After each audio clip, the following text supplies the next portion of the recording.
बहुत बहुत स्वागत है आप सभी का आपके अपने YouTube channel SP study point पर। मैं सोनू आप सभी दोस्तों का हार्दिक स्वागत करता हूं। दोस्तों, आज की इस क्लास के अंतर्गत हम डिस्कस करने वाले हैं BSc first year first semester chemistry का मॉडल पेपर।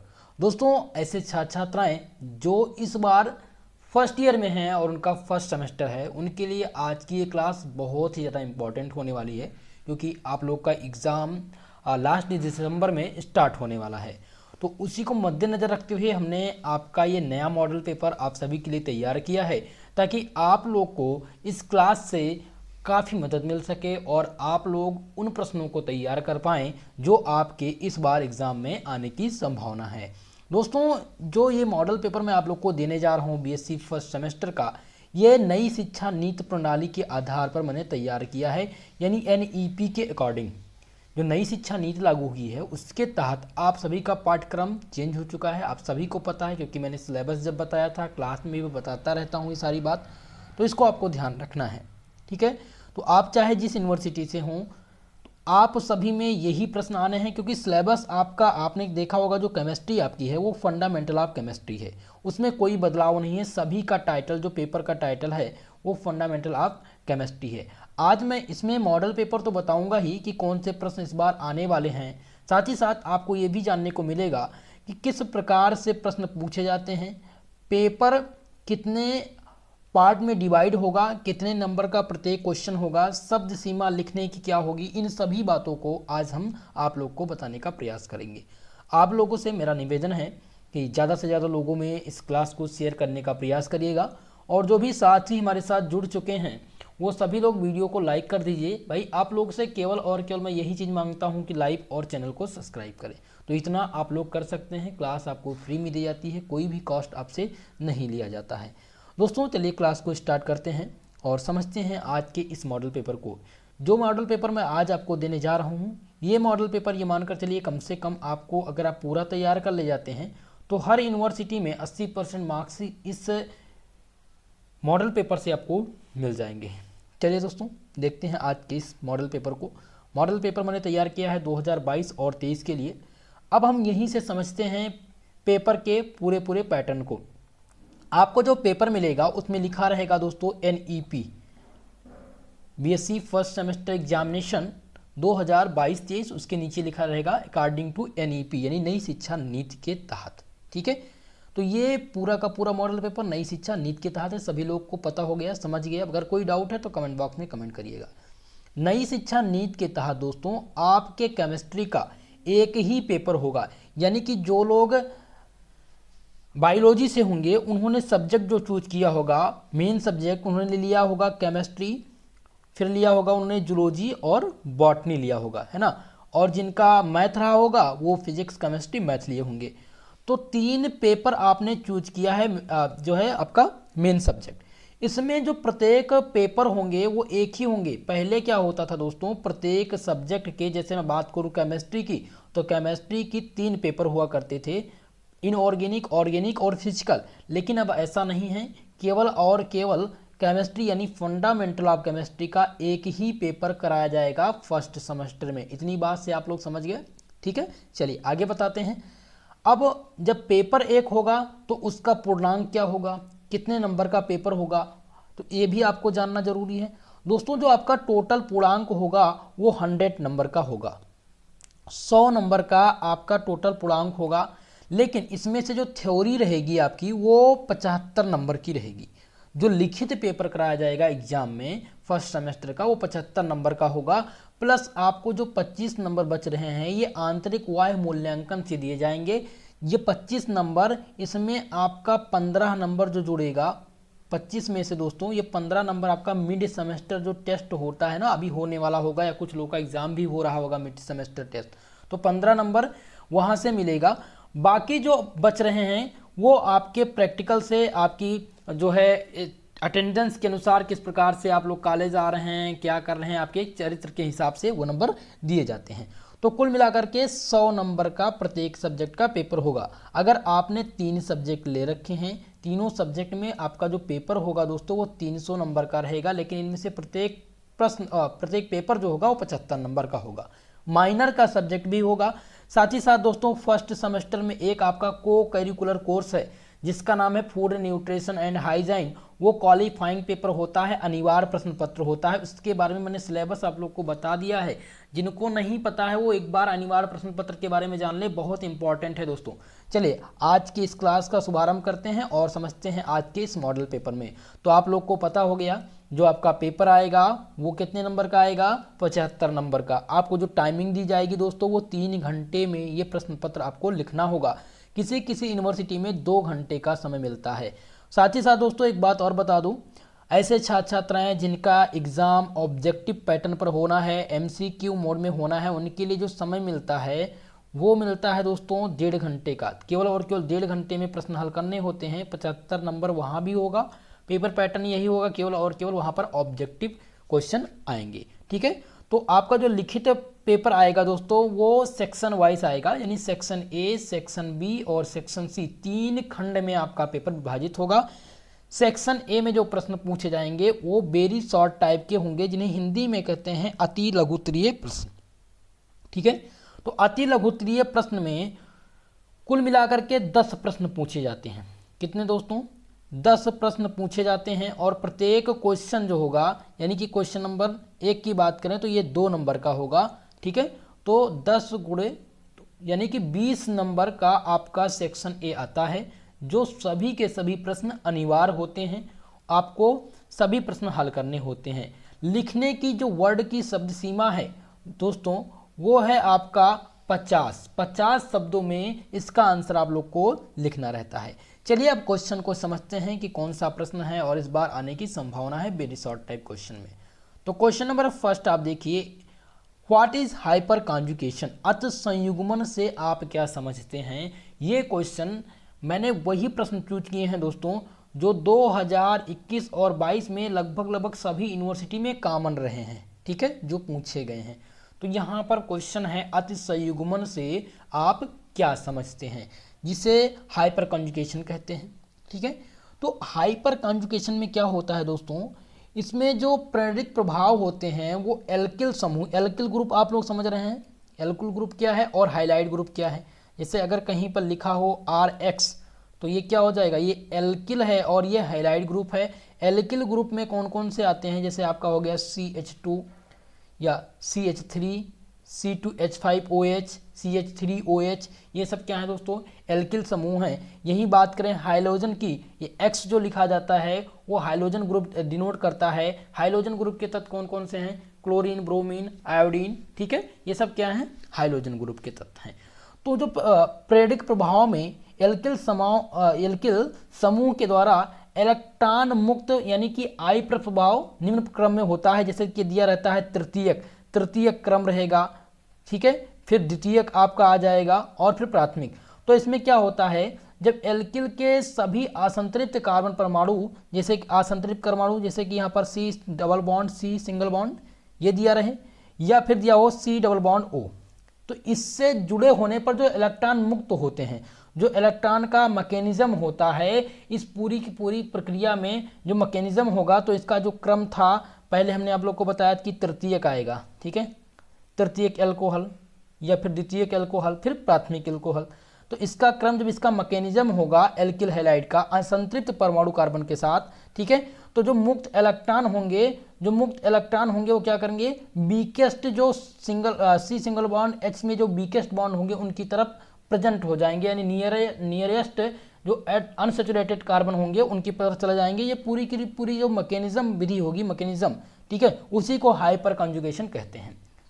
तो हाइपर कॉन्जुगेशन पूछे आप लोग तो आप लिख दीजिएगा, inductive effect the electron release through plus I effect by alkyl group in the order कौन सा रहेगा, पहले आएगा आपका टर्सरी, फिर सेकेंडरी, फिर प्राइमरी।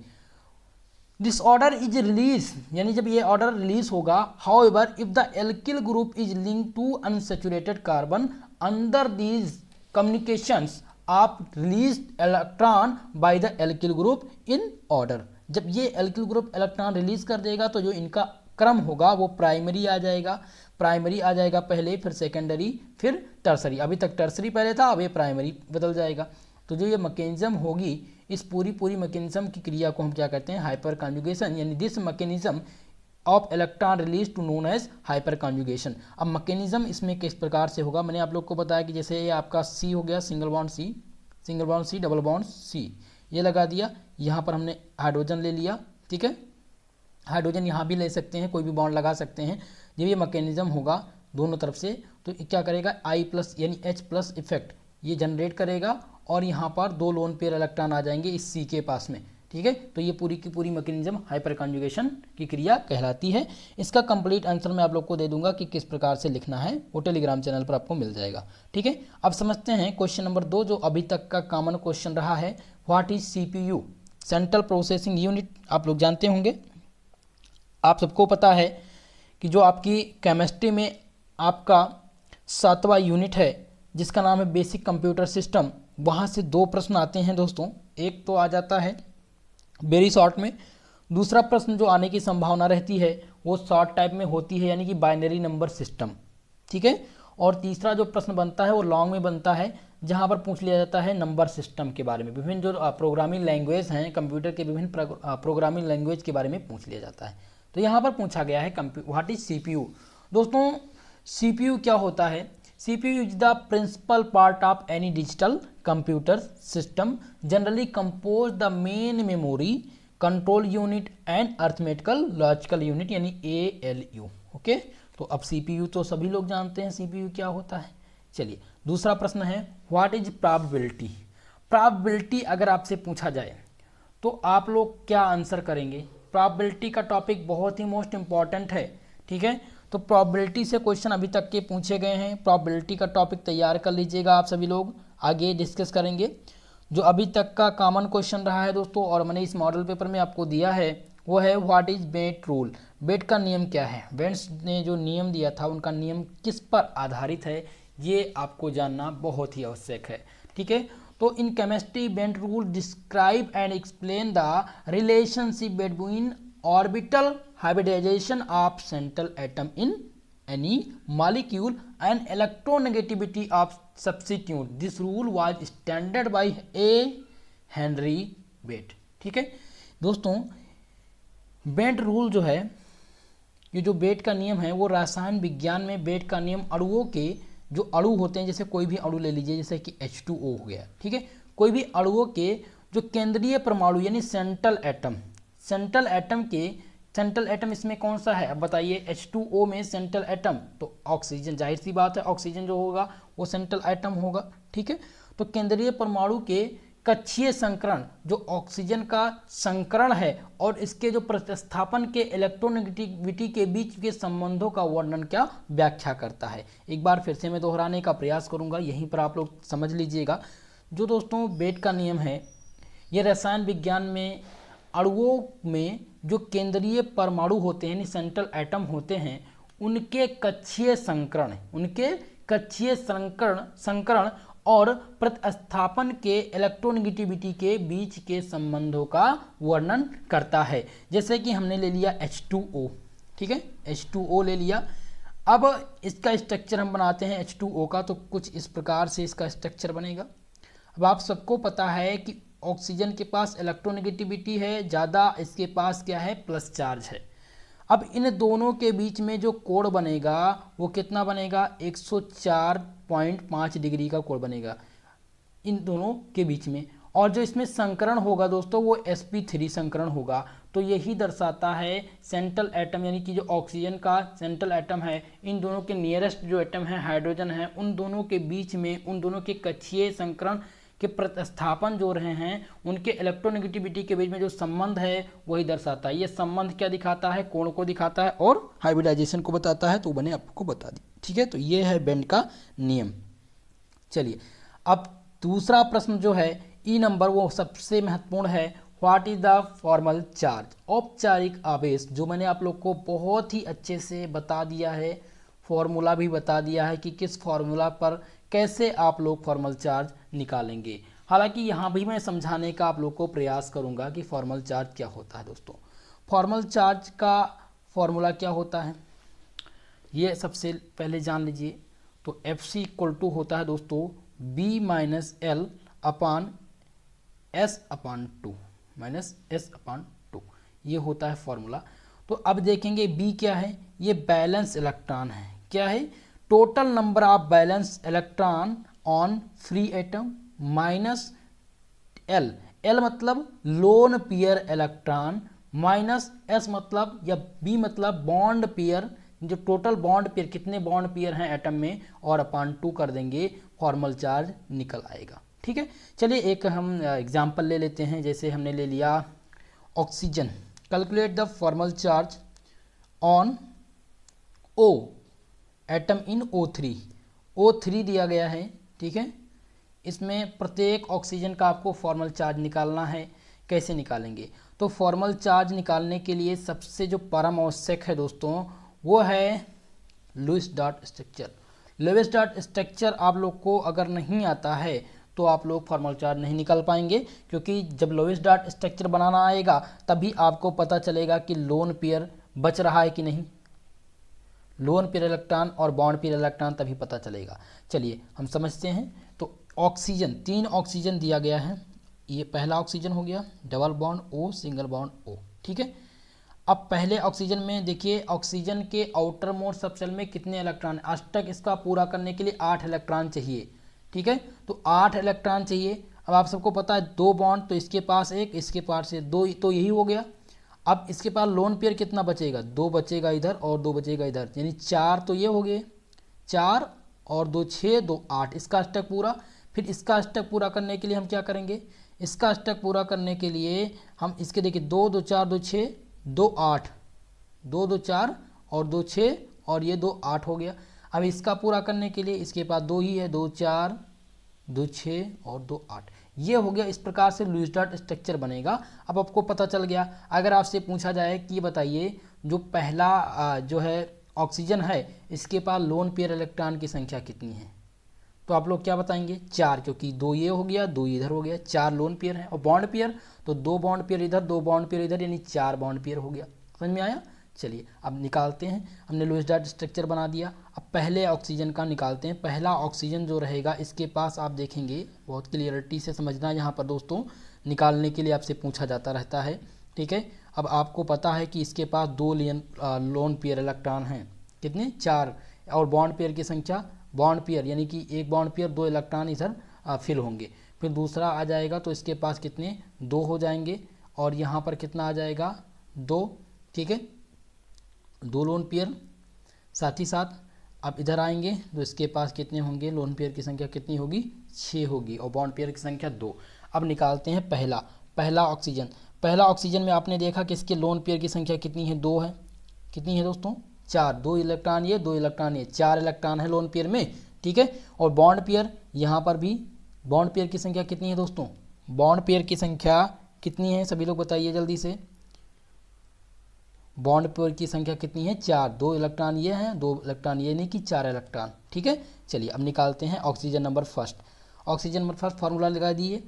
अब सेंट्रल पहला फार्मूला ये है दोस्तों फॉर्मल चार्ज का, कि total number of valence electron in free atom. तो आप सभी को पता है ऑक्सीजन के जो आउटर मोस्ट सबसेल में कितने इलेक्ट्रॉन हैं, 6 इलेक्ट्रॉन हैं। तो 6 माइनस, अब बच रहा है लोन पेयर। तो लोन पेयर इलेक्ट्रॉन कितने थे दोस्तों, पहले ऑक्सीजन के पास 4 था, फिर माइनस, अब बॉन्ड पेयर की संख्या आती है, तो बॉन्ड पेयर की संख्या कितनी थी, 4 थी, अपॉन 2, 2 दूनी 4, इसके पास 2 बचे, 4 में से 6 में से 4 गई 2, 2 में से 2 गई कुछ नहीं, 0, यानी कि इसका जो आया कितना आ गया, 0 आ गया। इसका फॉर्मल चार्ज पहले ऑक्सीजन का 0 आ गया। चलिए दूसरे का निकाल लेते हैं। दूसरा ऑक्सीजन आप लोगों ने देखा कि इसके पास जो बॉन्ड पेयर की संख्या है वो कितनी है, केवल और केवल 2 है। ठीक है, और लोन पेयर इलेक्ट्रॉन की संख्या कितनी है, लोन पेयर इलेक्ट्रॉन की भी संख्या यहाँ पर 2 है। तो आपने देखा सेंट्रल आइटम की 6 हो गया, लोन पेयर इलेक्ट्रॉन कितने हैं, 2, माइनस, अब बॉन्ड पेयर की संख्या, बॉन्ड पेयर की संख्या क्योंकि 2 इधर था और 2 उधर था, यानी कि 6 इलेक्ट्रॉन हो गए, यानी 6 बॉन्ड पेयर की संख्या अपॉन 2, 2 त्याई 6, 3 हो गया, 6 में से 2 गई 4, 4 में से 3 गई 1, यानी कि फार्मूला कितना आ गया, इसका फॉर्मल चार्ज कितना आ गया, 1 आ गया। ठीक है, इसी प्रकार से तीसरे का भी निकाल लेते हैं। तीसरे ऑक्सीजन की बात करें दोस्तों, ये तीसरा ऑक्सीजन हो गया आपका। ठीक है, इसके पास लोन पेयर इलेक्ट्रॉन कितने हैं, 6 इलेक्ट्रॉन हैं। क्योंकि यहाँ पर एक बॉन्ड पेयर था तो ये इसका था ना, इस वाले का, और ये बॉन्ड पेयर था तो ये इसका हो गया, ये इसका हो गया, बचा इसके पास कोई भी बॉन्ड पेयर नहीं है। यानी बॉन्ड पेयर की देखा जाए इसमें संख्या तो इसमें नहीं होगी। तो अब इसका निकालते हैं। अब आपको पता है कि 6 हो गया सेंट्रल एटम में, लोन पेयर इलेक्ट्रॉन 6 हैं। अब बचा इसके पास 1/2, ठीक है। तो या फिर आप 2 भी कर सकते हैं क्योंकि बॉन्ड पेयर भी इसके साथ बन सकता है। तो 2 बॉन्ड, तो 2 दूनी 4, 6 में से 6 गई, कुछ नहीं, माइनस कितना आ गया, 1 आ गया, ठीक है। तो इस प्रकार से फॉर्मल चार्ज आप निकाल सकते हैं। औपचारिक अभ्यास मैंने फॉर्मूला भी बता दिया, एक बार फॉर्मूला फिर से नोट कर लो सब। बैलेंस इलेक्ट्रॉन यानी कि Fc equal to B minus, यानी बैलेंस सेल इलेक्ट्रॉन की संख्या टोटल, उसके बाद में फिर आएगा लोन पेयर इलेक्ट्रॉन की संख्या, उसके बाद में माइनस बॉन्ड पेयर अपॉन 2, ठीक है। इतना आप करेंगे, फॉर्मल चार्ज निकल आएगा किसी भी मॉलिक्यूल का। चलिए दूसरा समझते हैं। एफ नंबर है दोस्तों कि what do you mean by effective nuclear charge, प्रभावी नाभिक आवेश से आप क्या समझते हैं। मोस्ट इंपॉर्टेंट क्वेश्चन है प्रभावी नाभिक वाला, ठीक है। ये क्वेश्चन हमेशा पूछा गया है हर यूनिवर्सिटी में, तो इसको जानना बहुत आवश्यक है। Effective nuclear charge refer the charge that outermost valence electron have also the electron और multiple electron take into the number of shielding electron that surround the nucleus. दोस्तों जो प्रभावी नाभिक आवेश होता है, प्रभावी परमाणु आवेश उस आवेश को संदर्भित करता है जो सबसे बाहरी बैलेंस इलेक्ट्रॉन के पास होता है। इलेक्ट्रॉन या बहु इलेक्ट्रॉन नाभिक के घेरने के परीक्षण इलेक्ट्रॉन की संख्या को ध्यान में रखते हैं। इसका प्रभावी नाभिक यानी कि इफेक्टिव न्यूक्लियर चार्ज का फॉर्मूला क्या होता है दोस्तों, तो इसका जो फॉर्मूला होता है वो ZeEF, यानी कि जो इफेक्टिव न्यूक्लियर चार्ज है वो कैपिटल ZeEF से डिनोट किया जाता है, इक्वल टू Z-S। अब ये Z क्या है इसको जान लेते हैं। Z जो है दोस्तों वो डिनोट करता है number of proton exit in the nucleus, okay. और जो S है आपका, ये S क्या डिनोट करता है, ये average amount of density between nucleus and electron, ये बताता है। तो जब भी आपसे इफेक्टिव न्यूक्लियर चार्ज पूछे, अगर कहीं भी लिखा हो ZeF ऐसे, तो ये जान लीजिए क्या लिखा है, effective nuclear charge equal to क्या होता है, Z-8। तो Z क्या होता है दोस्तों, ये डिनोट करता है, जो डिनोट होते हैं, माफ करिएगा, donate the number of protons exiting in the nucleus, okay. और S जो है वो क्या करता है, एवरेज अमाउंट है, ये average amount of density between nucleus and electron, ठीक है। ये होता है आपका इफेक्टिव न्यूक्लियर चार्ज। अब आपका जो नेक्स्ट क्वेश्चन है वो है मीसो कंपाउंड। मीसो यौगिक क्या होता है, बहुत ही इंपॉर्टेंट है, ये हमेशा पूछा गया है। मीसो यौगिक के बारे में जब हम पढ़ेंगे स्टीरियो केमिस्ट्री में हम लोग पढ़ेंगे दोस्तों, बहुत ही मोस्ट इंपॉर्टेंट टॉपिक रहा है ये। मीसो कंपाउंड वो क्या होता है इसको भी समझते हैं। मीसो कंपाउंड में आप लोग को प्लेन ऑफ सिमेट्री के बारे में बताऊंगा कि प्लेन ऑफ सिमेट्री कैसे होता है, ठीक है। सबसे इम्पॉर्टेंट टॉपिक अगर बात किया जाए दोस्तों, ऑर्गेनिक केमिस्ट्री का टॉपिक है ये, ठीक है। ऑर्गेनिक केमिस्ट्री में जो आपका 6ठा यूनिट है, ठीक है, स्टीरियो केमिस्ट्री सबसे मोस्ट इम्पॉर्टेंट है। यहाँ से एक प्रश्न लॉन्ग में आते हैं आपके, एक प्रश्न शॉर्ट में और एक वेरी शॉर्ट में। तो ऑर्गेनिक का आपका 6वां चैप्टर मोस्ट इम्पॉर्टेंट है, उसको भी हम लोग समझने का प्रयास करेंगे बहुत अच्छे से, जल्द ही क्लास होगी, ठीक है। अब मैं आपको चैप्टर वाइज चैप्टर पढ़ाने वाला हूँ दोस्तों। प्रत्येक चैप्टर के जितने भी इंपॉर्टेंट टॉपिक्स हैं, लगभग 1-2 घंटे की क्लास जो भी हो उसको करा करके और समाप्त कर दिया जाए। मीसो यौगिक को परिभाषित कीजिए, ये प्रश्न अगर पूछा जाए तो किस प्रकार से आप आंसर लिखेंगे। दोस्तों एक कंपाउंड आप लिख सकते हैं कि एक कंपाउंड विच हैव 2 और मोर चिराल सेंटर, या कायरल कह लीजिए, chiral centre, but possess a plane of symmetry are called meso compound. दोस्तों आप कह सकते हैं कि 2 या 2 से अधिक असममित कार्बन परमाणुओं रहित किसी यौगिक में यदि सममित तल भी उपस्थित हो तब यह मीसो यौगिक कहलाता है। क्या कहलाता है, मीसो यौगिक। तो मीसो यौगिक जब भी आपसे पूछा जाए तो आप उसमें प्लेन ऑफ सिमेट्री का जिक्र जरूर करिए। प्लेन ऑफ सिमेट्री 2 या 2 से अधिक असममित कार्बन, अनसैचुरेटेड कार्बन की बात हो रही है, चिराल सेंटर की बात हो रही है, ठीक है। असममित कार्बन परमाणु रहित किसी 2 यौगिक में यदि सममित तल उपस्थित हो यानी प्लेन ऑफ सिमेट्री उपस्थित हो तब यह मीसो यौगिक कहलाता है। जैसे कि मीसो यौगिक कैसे, अब मैं आपको यहाँ पर स्ट्रक्चर बनाता हूँ, एक स्ट्रक्चर यहाँ से आपको समझ में आएगा बहुत ही अच्छे से, ठीक है। और यहाँ पर मैंने ले लिया H, ये H है, ठीक है, लास्ट में देख लीजिएगा H है। अब ये दिया गया CH3, हमने यहाँ पर लगा दिया CH3, यहाँ पर OH, फिर यहाँ पर CH3 और यहाँ पर OH, ओके। अब ये अभी तो मीसो है, ये अभी मीसो। अब प्लेन ऑफ सिमेट्री जो होगा, अगर इसी के जस्ट बगल में प्लेन ऑफ सिमेट्री दे दी जाए तो ये जो डॉट डॉट लाइन से प्रदर्शित किया जाएगा प्लेन ऑफ सिमेट्री को, ये बीचों बीच का जो पोर्शन होगा, क्योंकि यहाँ भी देखेंगे CH3OH दिया गया है और यहाँ सेंट्रल एटम के बाद प्लेन ऑफ सिमेट्री, तो यही आप प्लेन ऑफ सिमेट्री इन दोनों के बीच में है।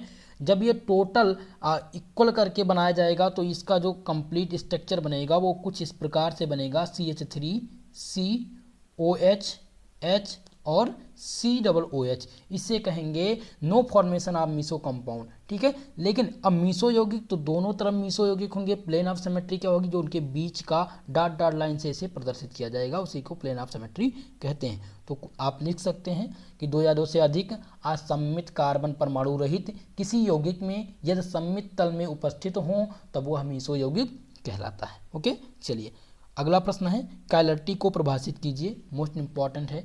तो ये प्रश्न अगर आपसे पूछा जाए कि जो है काइलरिटी क्या होती है, तो उसमें आप क्या आंसर करेंगे। अभी तक का हर एग्ज़ाम में पूछा गया था, अवध यूनिवर्सिटी में क्वेश्चन आया हुआ था मीसो कंपाउंड, और ये भी पूछा गया था डिफाइन द काइलरिटी। तो इसे क्या कहते हैं दोस्तों, तो ये एक प्रकार की प्रॉपर्टी होती है, आप कह सकते हैं a molecule is not superimposable on its mirror image and molecular structure of optically active this compound is called chirality और डिसिमेट्रिक, ओके।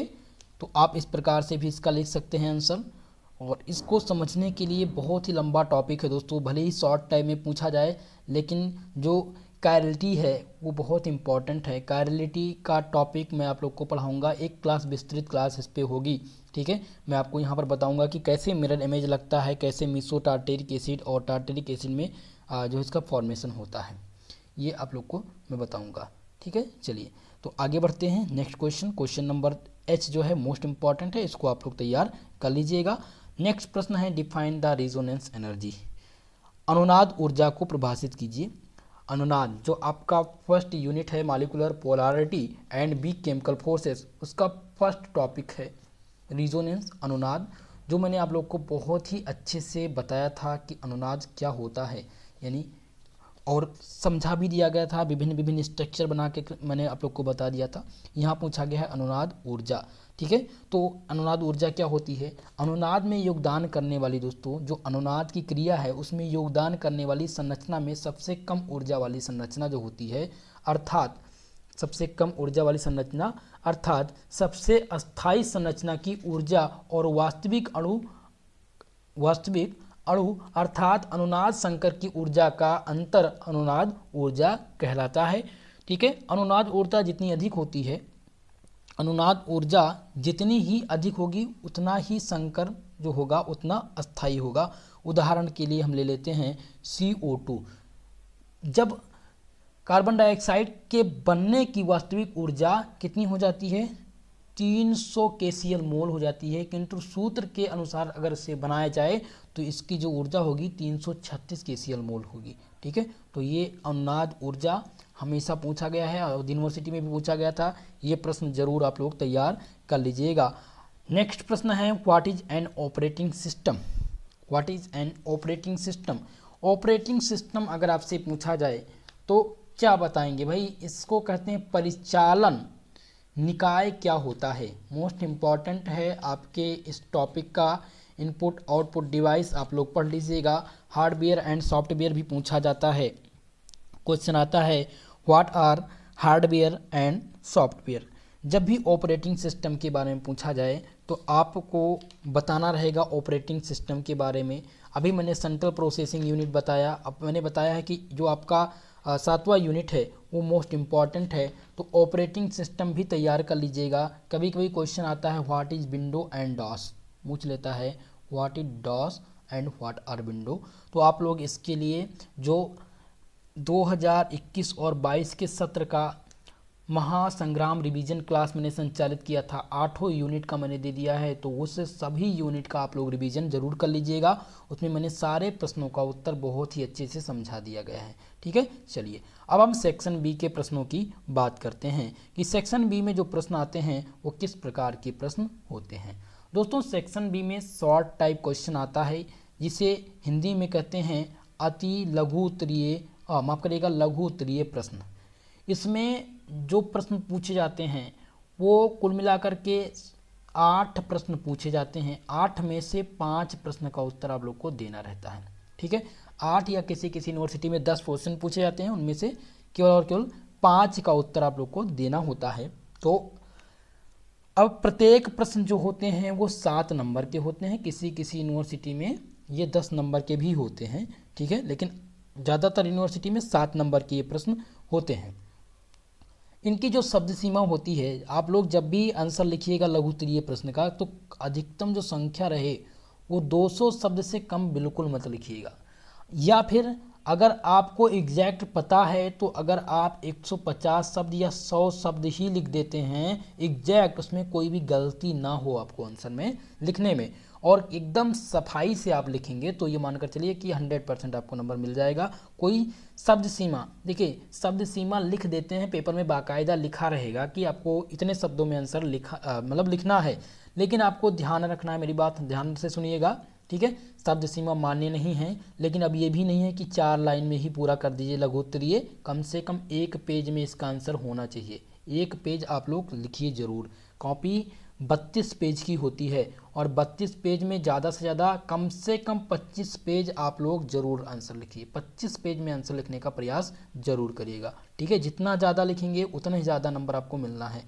अब चलिए लघु उत्तरीय प्रश्न की बात करते हैं और देखते हैं कौन कौन से प्रश्न इस बार आने वाले हैं।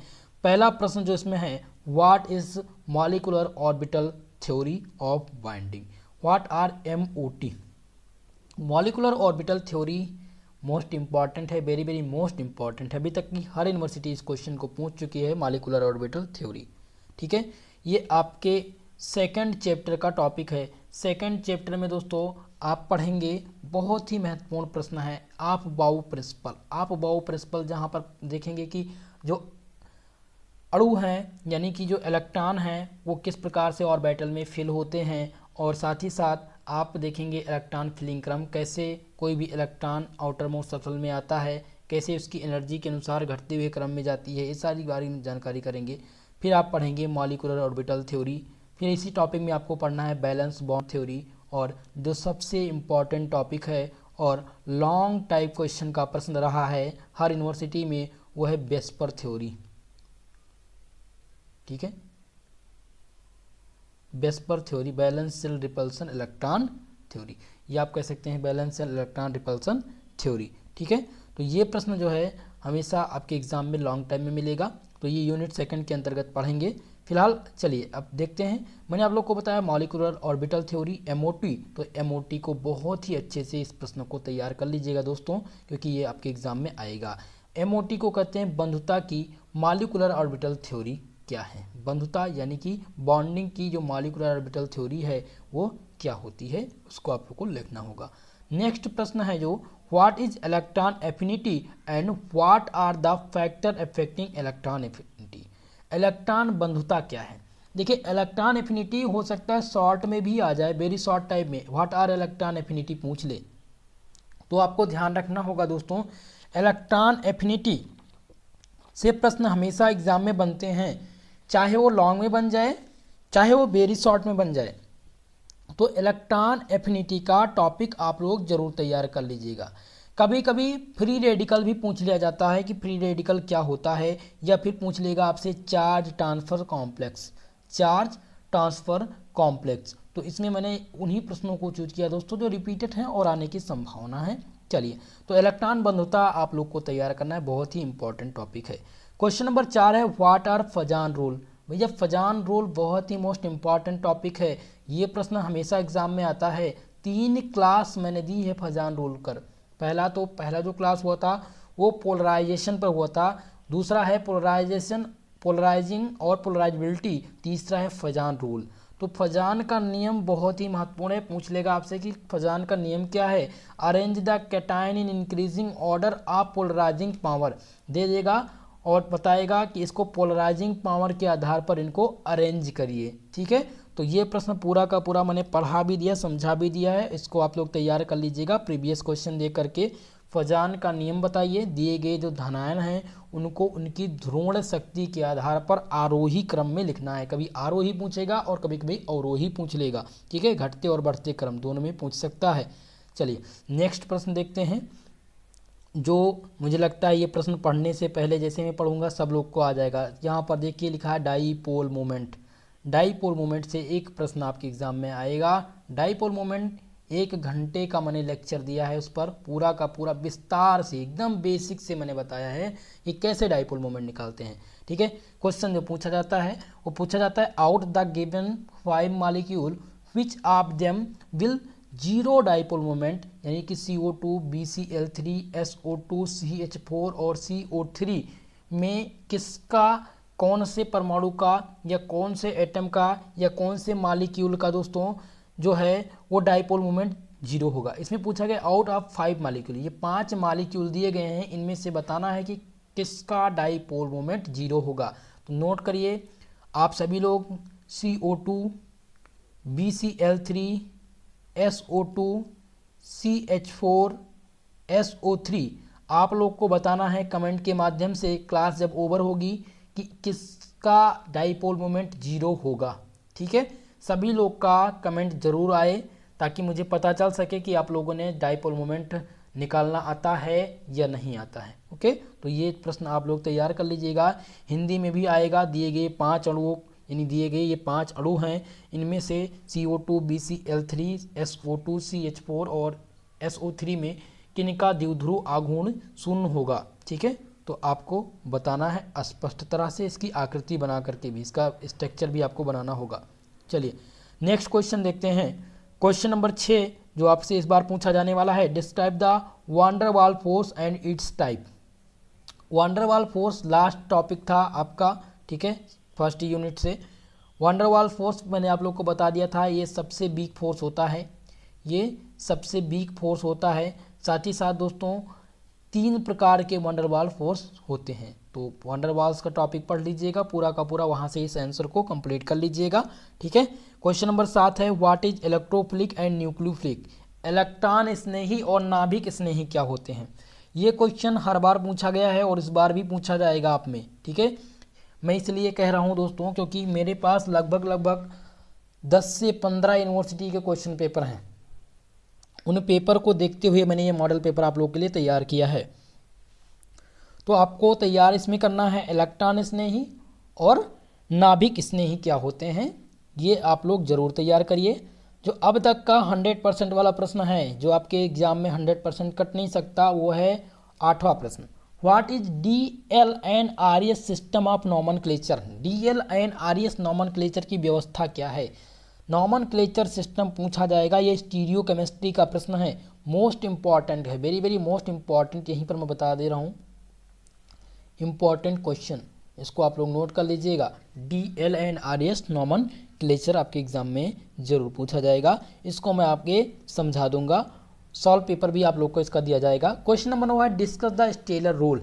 स्टेलर नियम की चर्चा कीजिए। स्टेलर का नियम क्या है, इसकी चर्चा कीजिए।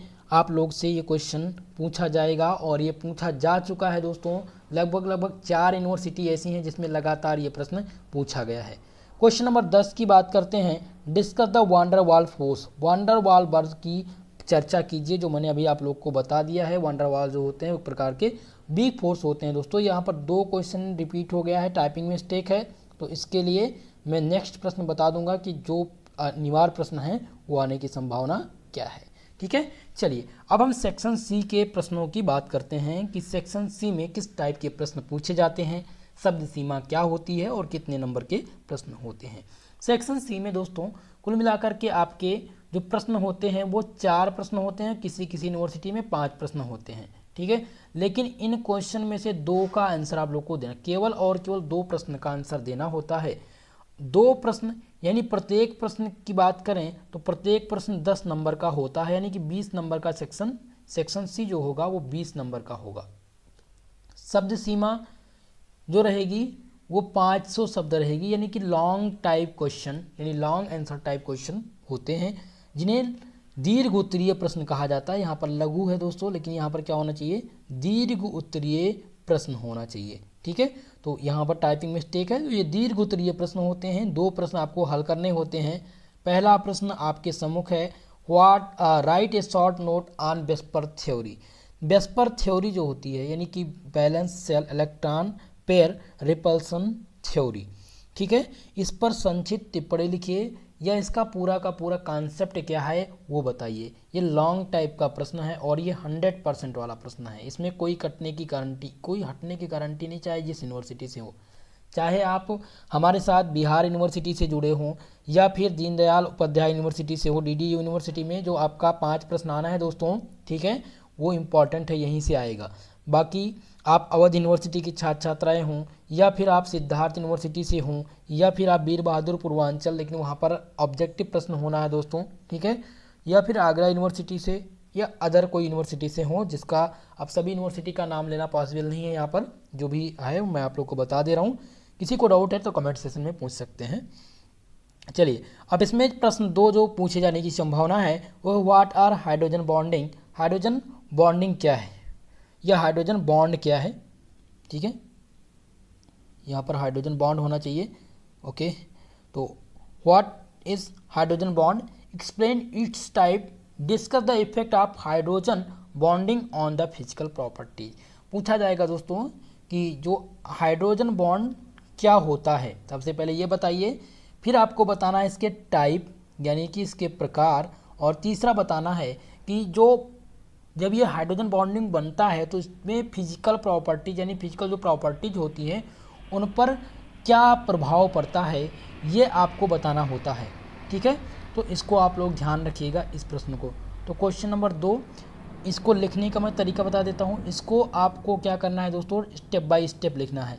स्टेप बाय स्टेप जब लिखेंगे क्लियर, एकदम क्लियर, जैसे ये पूछा गया था व्हाट आर हाइड्रोजन बॉन्डिंग, आप आराम से सबसे पहले आप डालेंगे ऊपर आंसर नंबर 2, इसको आप ऐसे अंडरलाइन करेंगे। जस्ट इसके नीचे जहाँ पर ये 3 नंबर लिखा गया है, यहाँ पर आप लिखिए हाइड्रोजन बॉन्ड।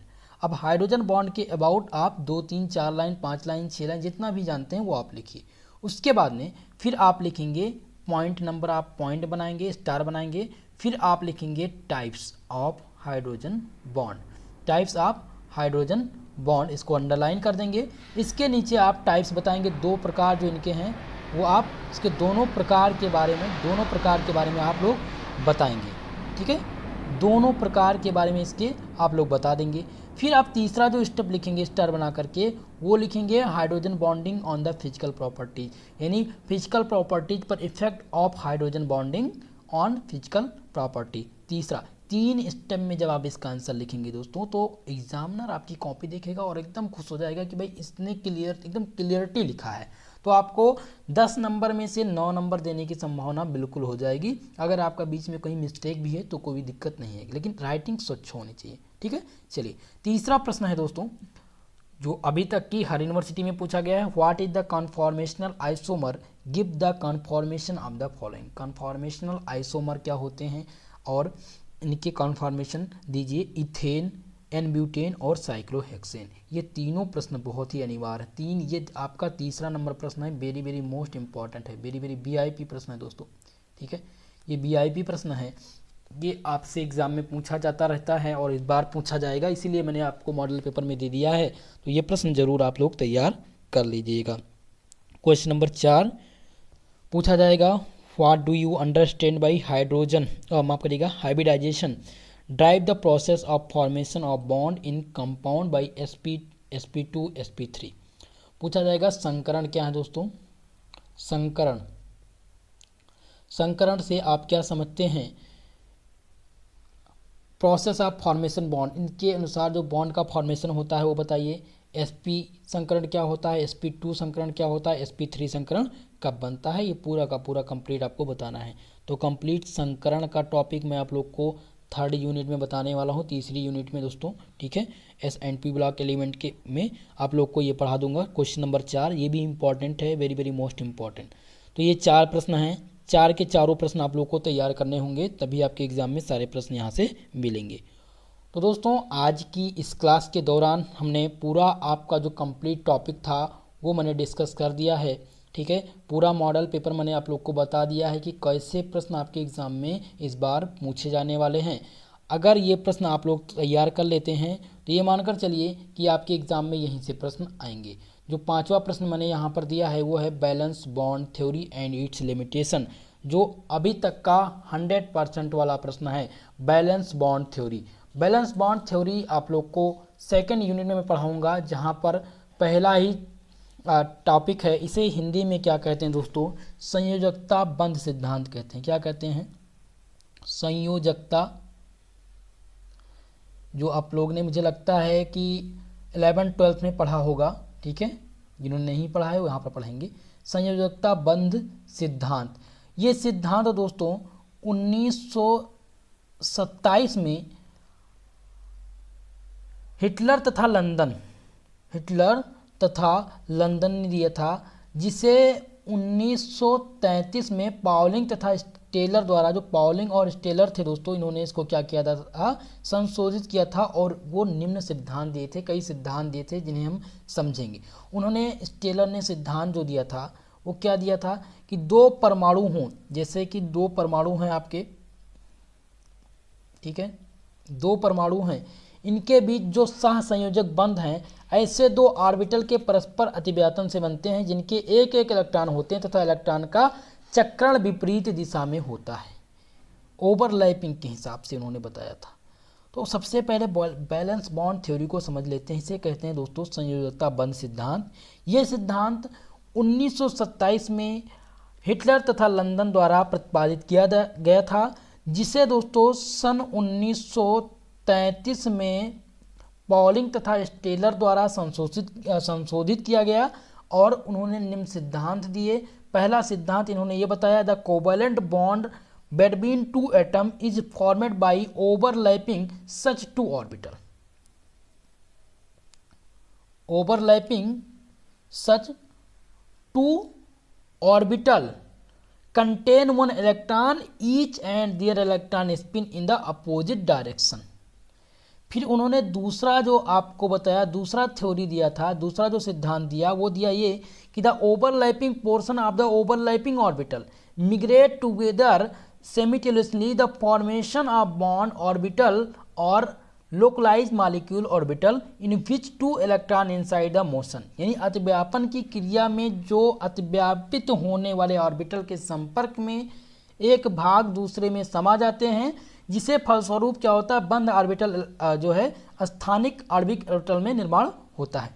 अब दोस्तों बैलेंस बॉन्ड थ्योरी अभी आप लोगों ने पढ़ा था, अभी तक क्या पढ़ा? रिजोनेंस, अनुनाद, जहाँ पर क्या देखा कि ये इलेक्ट्रॉन की, यहाँ पर भी ये इलेक्ट्रॉन का पूरा चक्रण चल रहा है, इलेक्ट्रॉन की शेयरिंग, इलेक्ट्रॉन का ट्रांसफ़र, यही सब हो रहा है। कंप्लीटली कोई बता ही नहीं पा रहा है कि जो आयनिक बॉन्ड हैं वो 100% आयनिक हैं। सभी लोग ये कह रहे हैं कुछ 100%। जैसे इसी इलेक्ट्रॉन की ट्रांसफरिंग की थ्योरी को समझाने के लिए क्या दिया था? फजान ने एक नियम दिया था, वो भी थ्योरी फेल रही है, ठीक है। फिर फजान के बाद में डायरेक्ट जो थ्योरी आई है वो बैलेंस बॉन्ड थ्योरी।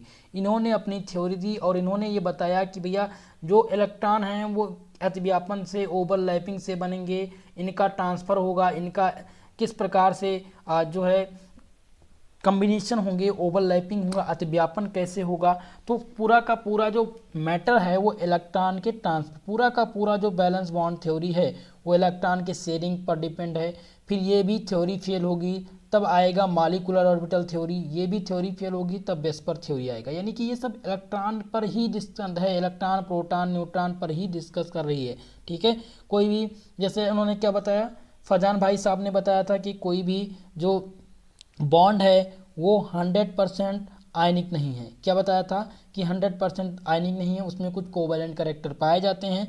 और कोवैलेंट कैरेक्टर कैसे पाए जाते हैं, उन्होंने अपनी थ्योरी के माध्यम से, अपने फॉर्मूले के माध्यम से बताया कि जब जिसका कैटायन 3 के रूल दे दिया कि जिसका बड़ा साइज होगा कैटायन का उसका ज़्यादा पोलराइजिंग पावर होगी या एनायन का।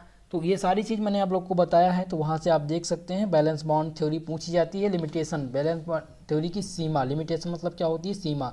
संयोजकता बंध सिद्धांत, यद्यप कई अणुओं की संरचना व गुणों की व्याख्या कर सकता है। ठीक है, ये सभी जो मॉलिक्यूल है H2O, जैसे H2O ले लिया हमने, अब इसके सभी गुणों की व्याख्या कैसे, इसमें इलेक्ट्रॉन की शेयरिंग हो रही, ओवरलैपिंग हो रही, इनकी कमियों को दूर करने के लिए बैलेंस बॉन्ड थ्योरी आई। इसी को समझने के लिए शेयरिंग को, इलेक्ट्रॉन की शेयरिंग ट्रांसफरिंग को समझने के लिए फजान ने एक नियम दिया। इसी को समझने के लिए रिजोनेंस आया, अनुनाद का टॉपिक आया। इसी को समझने के लिए हम मॉलिक्यूलर ऑर्बिटल थ्योरी पढ़ेंगे। इन्हीं चीज़ों को समझने के लिए हम पढ़ेंगे बेस्पर थ्योरी। ठीक है, तो सारी समझ में आ गई बात। तो लिमिटेशन में आप लिख सकते हैं कि इस सिद्धांत के अनुसार सहसंयोजक बंध के साझे के इलेक्ट्रॉन युग्म, मैंने बताया ना, साझे के इलेक्ट्रॉन युग्म दोनों जो विविध परमाणु होंगे उनके एक एक इलेक्ट्रॉन ले करके बनाते हैं उप सहसंयोजक बंध को। कोई जिक्र नहीं है जिनमें साझे का इलेक्ट्रॉन युग्म केवल दाता परमाणु द्वारा होता है। तो ये सारी कहानी है, इस सब कहानी को हम समझेंगे बहुत ही, जब कहानी के माध्यम से समझेंगे तो ज़्यादा आपको इंटरेस्ट आएगा, आपको समझ में भी आएगा। ठीक है, फिर आपको एक टॉपिक यहीं पर आप एक क्वेश्चन नोट कर लीजिए, सिग्मा और pi bond, sigma and pi bond, pi bond ये पूछा जाता रहता है कि सिग्मा बॉन्ड क्या होता है, पाई बॉन्ड क्या होता है।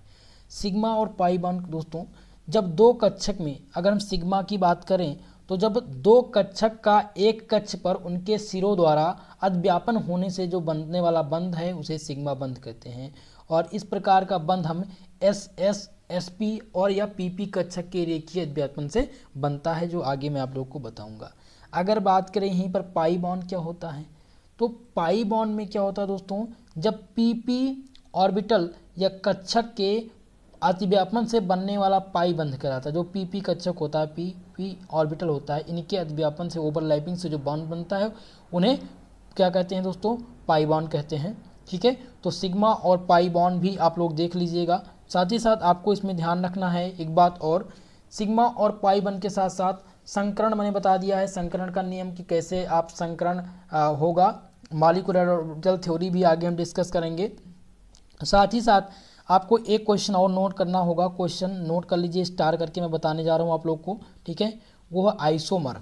आइसोमर का टॉपिक जो है वो पूछा जाता रहता है, तो आइसोमर का टॉपिक आप लोग जरूर नोट कर लीजिएगा। ठीक है, सभी लोग नोट करेंगे, व्हाट आर आइसोमर। ठीक है, व्हाट आर आइसोमर, और आइसोमर में लिखेंगे टाइप्स ऑफ आइसोमर, जिसमें आप पढ़ेंगे जियोमेट्रिकल आइसोमर क्या होते हैं। ठीक है, नोट कर लीजिए आप लोग स्टार बना करके, आइसोमर का टॉपिक, आइसोमर। ठीक है, आइसोमर जिसे हिंदी में कहते हैं समवायता। तो ये क्या होती है दोस्तों समवायता, जब दो या दो से अधिक कार्बनिक यौगिक, दो या दो से अधिक हों, यानी 3 हो जाएं, दो या दो से अधिक कार्बनिक यौगिक का अणुसूत्र समान हो, इनका जो अणुसूत्र हो वो समान हो, परंतु उनके भौतिक यानी उनकी फिजिकल और केमिकल प्रॉपर्टीज भिन्न भिन्न हो, तो उसे क्या कहते हैं, समोवी, या इसके विशेष गुण को समवायता कहते हैं। समवायता जो होती है वो 2 प्रकार की होती है। पहला होता है स्ट्रक्चरल आइसोमर, क्या होता है दोस्तों, स्ट्रक्चरल आइसोमर, और दूसरा जो होता है वो होता है स्टीरियो आइसोमर। पहला आप नोट कर लेंगे स्ट्रक्चरल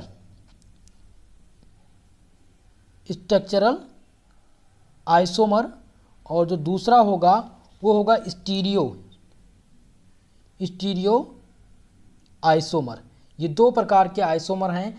पहला जो आइसोमर होगा उसमें कई पार्ट होंगे, जैसे हम इसके अंतर्गत पढ़ेंगे जो आपका स्ट्रक्चरल आइसोमर है, इसमें हम पढ़ेंगे चैन आइसोमर, श्रृंखला समझौता। हिंदी में स्ट्रक्चरल आइसोमर को क्या कहते हैं, हिंदी में कहते हैं दोस्तों इसे संरचनात्मक समझौता, और स्टीरियो आइसोमर को क्या कहते हैं?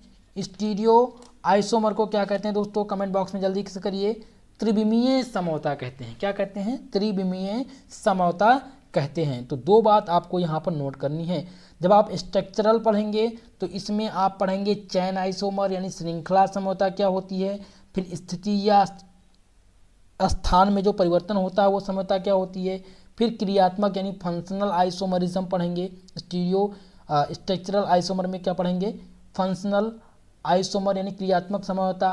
फिर आप पढ़ेंगे इसमें मध्यावता यानी कि मेटामरिज्म, टाटोमेरिज्म, और साथ ही साथ स्टीरियो आइसोमर में क्या पढ़ेंगे जो सबसे मोस्ट इंपॉर्टेंट है। स्टीरियो आइसोमर में दोस्तों जो दूसरा प्रकार का आइसोमर है, समौता है, उसमें आप पढ़ेंगे कन्फॉर्मेशनल स्टीरियोमर्स, जिसे विन्यासी त्रिविमीय समौता कहते हैं। इनमें दो प्रकार की होती है ये दोस्तों। पहला तो ये होता है आपका ऑप्टिकल आइसोमर, जो क्वेश्चन पूछा जाता रहता है ऑप्टिकल आइसोमर से, और दूसरा जो होता है वो होता है ज्योमेट्रिकल आइसोमर होता है। ठीक है, ये दो प्रकार की समौता, यानी इसे हिंदी में कहते हैं ऑप्टिकल को प्रकाशिक समौता और दूसरा ज्योमेट्रिकल समौता कहते हैं। तो ऑप्टिकल आइसोमर से क्वेश्चन पूछ लिया जाता है आपसे, क्वेश्चन पूछ लेगा कि व्हाट इज ऑप्टिकल आइसोमर। तो ये ऑप्टिकल आइसोमर का टॉपिक मोस्ट इंपॉर्टेंट है, इसको आप लोग ज़रूर तैयार कर लीजिएगा। ठीक है मित्रों, तो जो भी इम्पोर्टेंट था आज की इस क्लास के, बाकी यूनिट बाय यूनिट क्लास जल्द ही स्टार्ट होगी, जिसमें प्रत्येक चैप्टर के जो मोस्ट इम्पॉर्टेंट टॉपिक हैं उनको मैं डिस्कस करने वाला हूं, जिसमें दोस्तों ऑल सब्जेक्ट के थ्योरी की क्लास आपको अवेलेबल कराई जाएगी। साथ ही साथ एक महत्वपूर्ण सूचना मैं आपको बता दूं, जो भी स्टूडेंट अभी तक SP स्टडी पॉइंट का ऐप नहीं डाउनलोड किए हैं वो प्ले स्टोर पर जा कर के SP स्टडी पॉइंट का ऐप ज़रूर डाउनलोड कर लीजिए।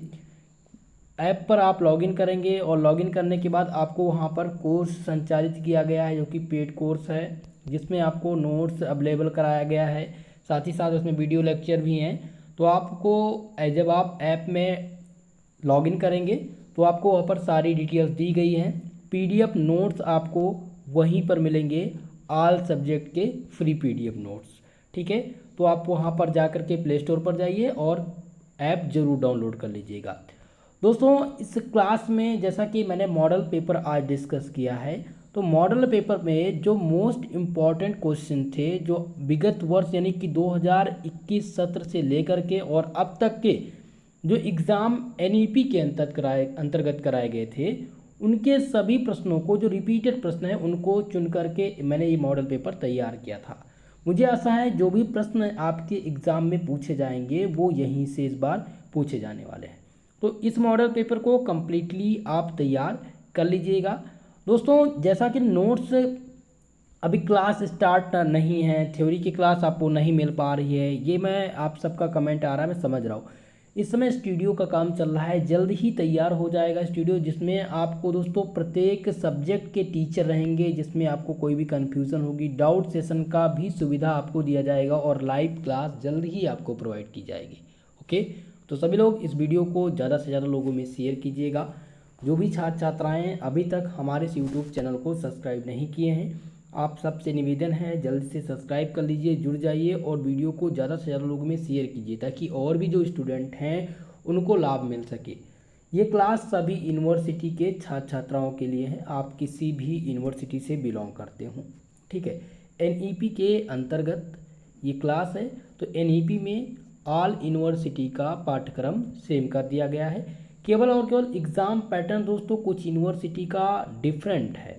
पेपर यानी पाठ्यक्रम तो सेम है, लेकिन जो पेपर कराया जाता है, एग्ज़ाम मोड जो है, वो कुछ यूनिवर्सिटी ऑब्जेक्टिव मोड में कराती हैं, यानी कि OMR सीट पर करवाती हैं, और कुछ यूनिवर्सिटी जो करवाती हैं वो लिखित पैटर्न के आधार पर करवाती हैं। तो ये कन्फ्यूज़न मैं आपका दूर कर दूंगा। कुछ यूनिवर्सिटी जो हैं OMR पर करवाती हैं, जैसे कि कानपुर विश्वविद्यालय हो गया, कानपुर विश्वविद्यालय आजमगढ़ का लिखित पैटर्न पर एग्जाम होता है। OMR सीट का मैं सबसे पहले बता देता हूँ। यहाँ पर DD यूनिवर्सिटी दीनदयाल उपाध्याय गोरखपुर विश्वविद्यालय के जो छात्र छात्राएँ हैं उनका एग्जाम ऑब्जेक्टिव होता है। साथ ही साथ दोस्तों MS यूनिवर्सिटी, माँ सुकाम्बरा यूनिवर्सिटी का जो पेपर होता है वो भी ऑब्जेक्टिव पैटर्न पर कराया जाता है। आगरा विश्वविद्यालय का जो पेपर होगा वो भी फर्स्ट सेमेस्टर का MCQ मोड में होगा।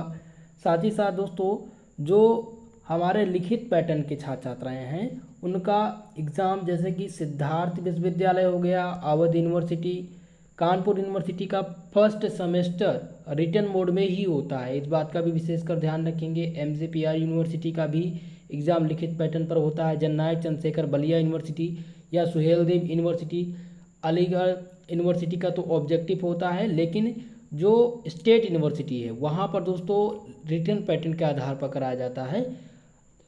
साथ ही साथ इलाहाबाद स्टेट यूनिवर्सिटी, राजू भैया प्रोफेसर राजेंद्र सिंह राजू भैया यूनिवर्सिटी है, वहाँ पर भी लिखित एग्जाम कराया जाता है। तो कन्फ्यूज़न अगर आपको आपके पेपर पैटर्न से है तो आप लोग कमेंट बॉक्स में कमेंट करके बता दीजिएगा अपनी यूनिवर्सिटी का नाम, ठीक है। मैं आपको उसका पैटर्न बता दूंगा कि इस बार फर्स्ट सेमेस्टर में क्या पैटर्न रहेगा आपके एग्ज़ाम का। ओके, तो दोस्तों आज की ये वीडियो कैसी लगी कमेंट सेशन में कमेंट करके ज़रूर बताइएगा। आज के लिए बस इतना ही, मिलते हैं नेक्स्ट वीडियो में, तब तक के लिए जय हिंद जय भारत।